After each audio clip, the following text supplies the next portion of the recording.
हिंदी हिंदुस्तान की इस चैनल में आप सभी का स्वागत है दोस्तों। मेरे यानी आरवी के साथ आज हम स्वर यानी कि वॉल्स किसे कहते हैं इसके बारे में जानेंगे।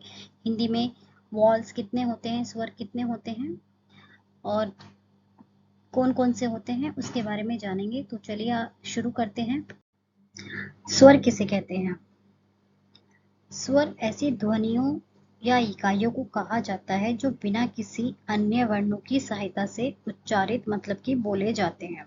राइट फ्रेंड, अर्थात ऐसे वर्ण जो स्वतंत्र रूप से बोले जाते हैं, जिन्हें बोलने के लिए किसी भी वर्ण की आवश्यकता नहीं होती, उन्हें स्वर कहते हैं या वो स्वर कहलाते हैं। अर्थात स्वर एक ऐसी ध्वनि है जिसे स्वतंत्र रूप से आसानी से बोला जा सकता है। हिंदी भाषा में मूल रूप से स्वरों की संख्या 11 होती है, जो निम्न प्रकार से है, जैसे अ, आ, इ, ई, उ, ऋ, यरि, ए, ऐ, ओ, औ। हिंदी भाषा के स्वर। हिंदी भाषा में लेखन के आधार पर स्वरों की संख्या कितनी मानी जाती है? 13।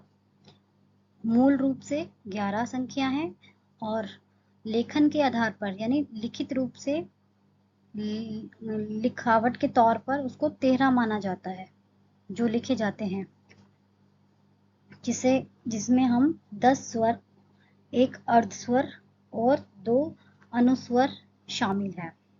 देखते हैं कौन कौन से स्वर हैं, अर्ध स्वर है और अनुस्वर है। स्वर अ, आ, ई, उ, ए, ऐ, ओ, औ। ये स्वर हैं 10। इसके बाद आता है अर्ध स्वर। ये होता है र या रि भी बोलते हैं इसको, ये एक होता है। अनुस्वर कौन सा होता है? ये अंग, अतः, ये होते हैं अनुस्वर। इनको अनुस्वर बोलते हैं। जैसे अंग से अंगूर या अंग वर्ड लिखते हैं ना, वो अनुस्वार होता है। और ये अतः, तो ये 2 अनुस्वार हैं, एक अर्ध स्वर और 10 स्वर। इन सबको मिलाकर 13 लेखन के आधार पर 13 स्वर माने जाते हैं। बाकी अनुस्वर को स्वर के साथ नहीं गिना जाता, इसलिए हिंदी भाषा में स्वरों की संख्या 11 होती है। ओके फ्रेंड, स्वर कितने प्रकार के होते हैं? हिंदी भाषा में स्वरों को 3 भागों में बांटा गया है जो निम्नलिखित हैं। चलिए, पहला है ह्रस्व स्वर। ह्रस्व स्वर, दूसरा है दीर्घ स्वर, तीसरा है प्लुप्त स्वर। ह्रस्व स्वर क्या होता है जानते हैं? जिन स्वरों के उच्चारण में कम समय अर्थात एक मात्रा का समय लगता है, उन्हें ह्रस्व स्वर कहा जाता है। हिंदी भाषा में ह्रस्व स्वर की संख्या कितनी होती है? 4, जो कि है अ, ई, उ, र। दूसरा है दीर्घ स्वर।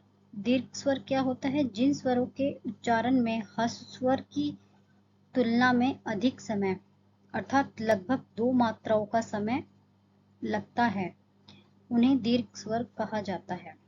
हिंदी भाषा में दीर्घ स्वरों की संख्या 7 है, जैसे आ, ई, उ, ए, ऐ, ओ, औ। ये 7 दीर्घ स्वर होते हैं। तीसरा है प्लुप्त स्वर।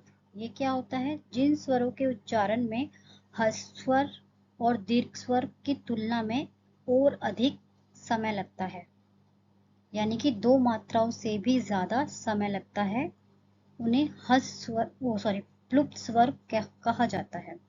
दूसरे शब्दों में कुछ ऐसे स्वर जिन्हें बड़ी आसानी से बिना रुके लंबे समय तक उच्चारण या बोला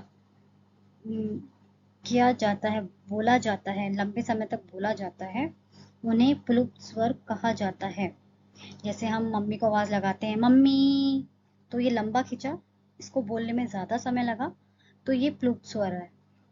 राइट, प्लुप्त स्वर का प्रयोग किसी को पुकारने अर्थात अथवा संवाद में किया जाता है। राइट फ्रेंड, समझ में आया?